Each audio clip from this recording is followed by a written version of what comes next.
So, I bet many of you are wondering, exactly is behavior analysis? So, I said in a previous video that we're going to be approaching this course as an introduction to applied behavior analysis. But what is this behavior analysis? Well, behavior analysis is a branch of the natural sciences, and it is different from other branches of psychology in that it treats behavior as the subject matter. It's the proper subject matter. We want to study behavior. We want to understand, explain, and be able to control behavior. Now, I have control in quotes because that's a word that a lot of people bristle at. Like, you're into behavior control. Well, that's not what I'm talking about. I'm talking about scientific control. I'm talking about the scientific approach to a phenomena. So many sciences seek control. Medical sciences, the study of viruses, they seek to control where it expands to and where it goes and how to deal with it. Nuclear scientists seek to control nuclear explosions or nuclear reactions in order to power plants. Now, obviously, there are ethical considerations in all of these, because if you can control the spread of viruses, that means you could use it for nefarious purposes. If you can control nuclear reactions, you can use it for really bad purposes. If you learn how to control behavior, you can use it for really bad purposes. But that doesn't get around or get us away from the fact that a complete understanding of phenomena involves that. We have to understand the variables under which things are controlled. And that's what we seek to do. Now, maybe it's a little bit better to call it behavior modification or behavior change or something like that. And if you like that, that's it. I don't. There's obviously ethical issues when we talk about behavior control and behavior change, and we're going to be talking a lot about those. So, if behavior analysis is the study of behavior, we have to start at what is behavior? Well, behavior, that's the actions of a living organism. It's the interchange between an organism and its environment. So what's an environment? Well, an environment just isn't like, out in the woods. I'm out in the environment, protect the environment. I'm talking about any context or situation or environment that you're in. The place and the time in which your things are happening. It could be in a car, it could be in a class, it could be in a shower, it could be in bed, it could be outdoors, it could be indoors, it could be public, it could be private. It's anywhere, anytime. We're never outside of an environment or a context or a situation. It's everything you do at all times. Okay? So behaving is very broad. Behavior is understood very broadly in behavior analysis. It's everything you do at all times. So we often think about talk about behavior in terms of the dead man test. If a dead man can do it, it's not behavior. So we'll talk a little bit more about how we define behavior, how we measure behavior, how we talk about observable and non-observable behavior, and so on, and issues of public and private, and so on and so forth. So behavior analysis grows out of the philosophy of behaviorism. And that is the philosophical position that behavior is the proper subject matter. So the subject matter, again, what are we studying? If you say psychology is the study of behavior and the mind, then I am not a psychologist, because I only study behavior. And I believe that the proper subject matter of study, the proper subject of psychology, is behavior. So, what are some examples of behavior? Bullying. On the playground, the kid beating up the other kids, or Facebook, or whatever. Buying. That's a behavior. Breathing is a behavior.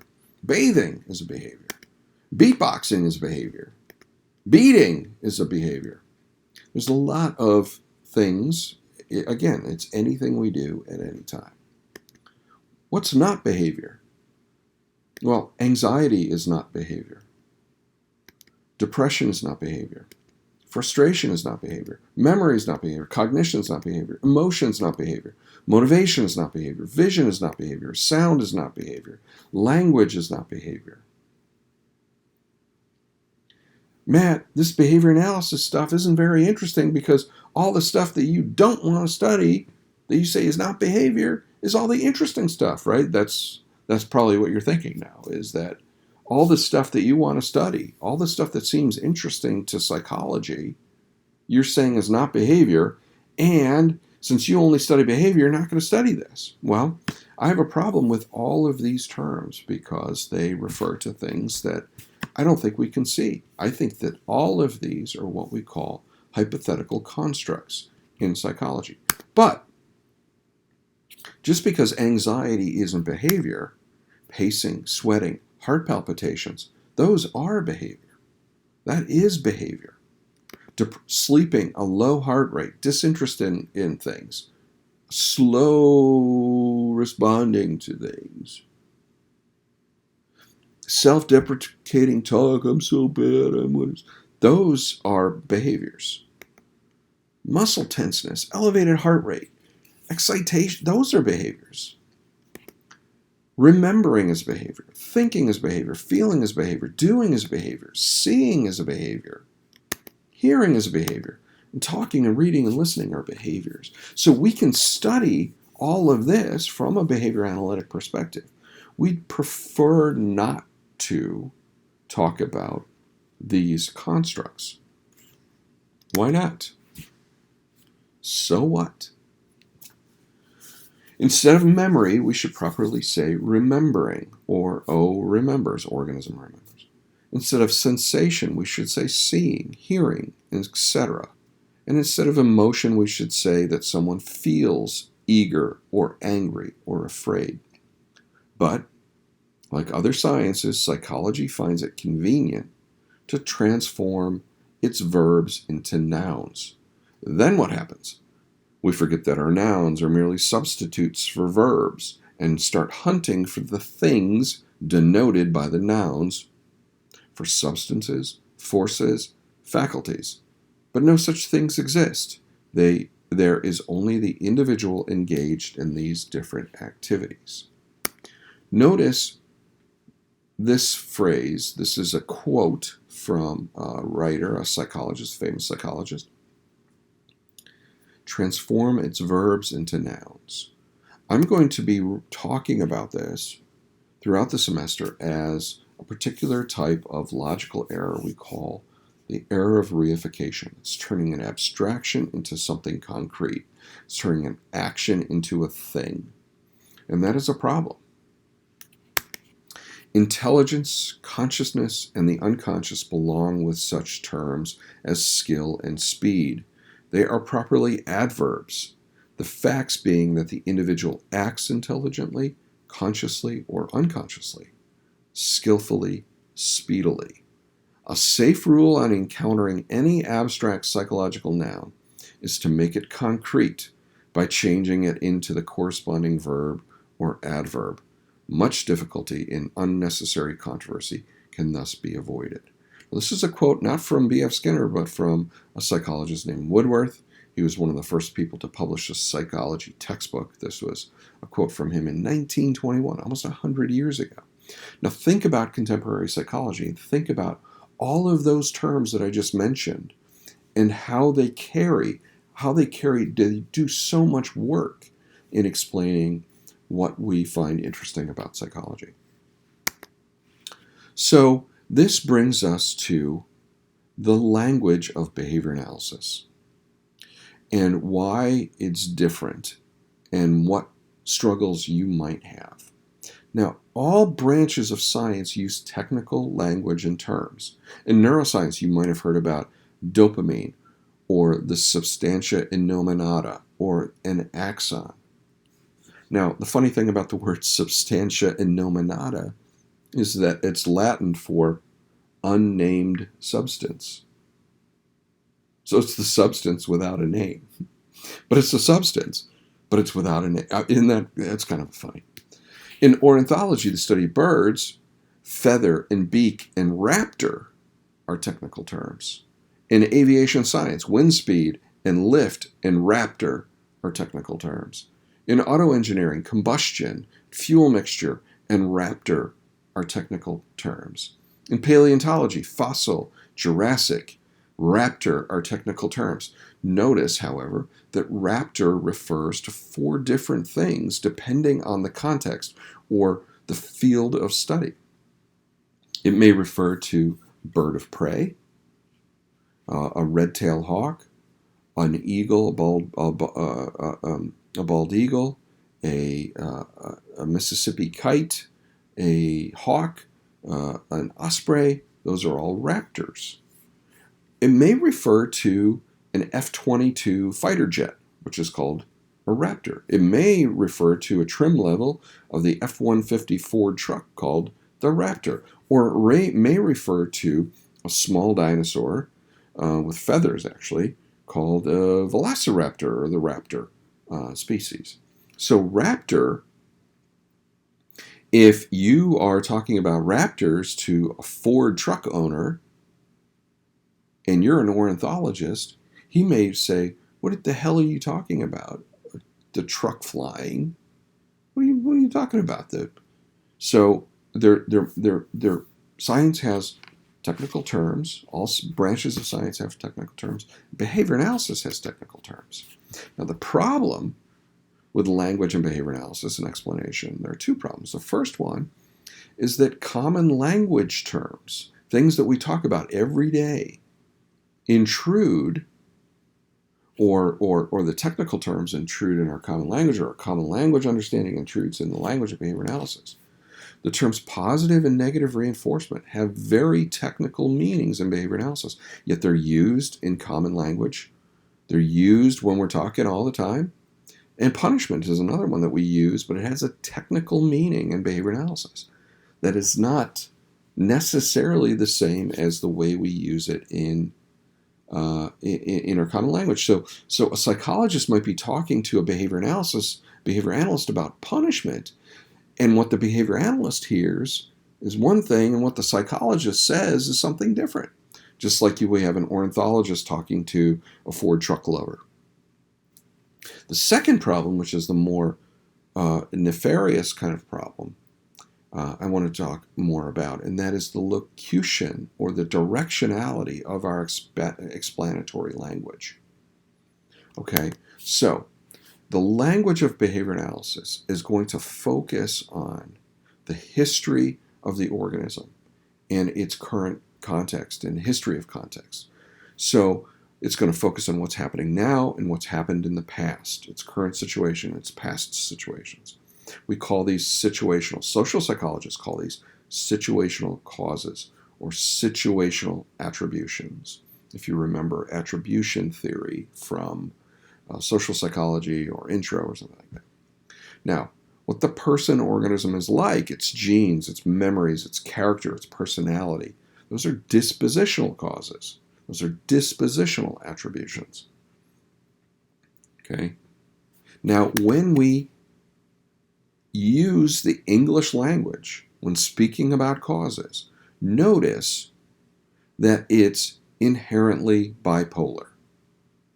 That we always have to say a noun and a verb. We always have to say cause and effect. In psychology, we even use this independent variable, dependent variable, locution or construction or directionality of things. But the problem is that when explaining behavior, we're either going to use situational variables to explain behavior or dispositional variables to explain behavior. We can't talk about both at the same time. So we leave one out. Now, behavior analysts, therefore, are going to focus on the situational attributions and descriptions. But most of psychology and common language folk psychology talk use largely dispositional explanations. Why were you late and I won't get into the fundamental attribution error, but that's related here. But let me move on. Thus, what sounds like explanation to most folks is not an explanation to behavior analysts. And what behavior analysts view as an explanation is not seen as an explanation for most people. So this is the problem, is that what sounds like explanation really isn't, depending on your context. So let me give you an example. If Billy hits a girl on the playground and you're a behavior analyst and asked, why did Billy hit the girl? One explanation of that behavior is a history of reinforcement. And that is that every time Billy hits the girl, he gets her toy. That is an instance of positive reinforcement. Now notice, if you're already saying, how could that be positive reinforcement? You didn't get a star or an M&M. That's not positive reinforcement. Notice, remember, go back. Back up the video if you want to. Positive reinforcement has a technical meaning in behavior analysis that is not identical to our common language term, positive reinforcement. Okay? So this would be an explanation for behavior analysts. Now, in folk psychology, if you saw Billy hitting a girl on the playground and you said, why did Billy hit that girl? You might say, he's mean, or he's got a traumatic event in his life, or he has envy, or he's oppositional, or something like that. Notice that that's, for behavior analysts, that's not focusing on behavior.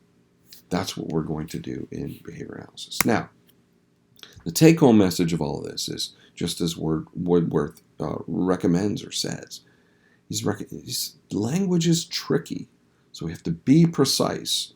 If we look at some psychological word and go, well, okay, what is that? What does that mean? It seems to be focused on that. We've got to make sure we know what we're talking about. Are we talking about a verb, an adverb, a noun? What do we be precise? More precision is better in any science. Okay, so what is then applied behavior analysis? Well, applied behavior analysis, like you learned in intro and every other course, is that there are branches of science we call applied and basic. And what applied behavior analysis tries to do is take the basic findings of behavior analysis and apply them to real world situations, real social problems. Now, one field that is very dynamic and wonderful that I haven't talked about at all is animal behavior. Most animal training, most animal trainers, most animal behaviorists, they sometimes are called, approach problems of animal behavior from behavior analytic perspective. That's one of the things that's going on in the world these days. If you've ever heard of clicker training, that is a behavior analytic approach to animal training. But we're going to talk not a lot about animal training in this course, but it is a social problem. It is an issue, and it's an important issue culturally, because we train dogs to help people with disabilities, with visual impairments, to sniff drugs, to do a lot of things. You can even look up rats trying to find things like landmines in Africa. Popo is an organization that's training animals to find landmines, to also detect tuberculosis and a bunch of other things. So we're not going to talk, the principles are the same, but we're not going to talk a lot about that. We're going to talk mainly about human social issues. So you might have heard about applied behavior analysis in working with people with autism, but the field is much larger than that. Organizational behavior management is a behavior analytic approach to organizational things like performance management and safety. Substance and drug abuse clinics often use something called contingency management, which is a behavior analytic approach. In teaching and in academics, direct instruction, fluency, those are behavior analytic approaches. And we've even there are many behavior analysts that are trying to address cultural problems like recycling, like sports, eating disorders. We shouldn't call it an eating disorder. We should call it disordered eating, right? Positive behavior support, if you had that in your school, that sort of has roots in behavior analysis. It's sort of like behavior analysis light, if you will. but there are many common and overlapping principles in that. But I think where I'm coming from is that I think that most human problems that we're facing today are behavior problems. Eating, polluting, attacking, fighting. Most of the things that we have a problem with are actually behavior problems. They're not problems with us. They're problems with what we do. So I think this course is going to be wide-ranging in terms of what we can address and how we can approach it. So hopefully that gives you an introduction to apply behavior analysis and some of the problems associated with it. Have any questions? Drop me an email. Talk to you soon.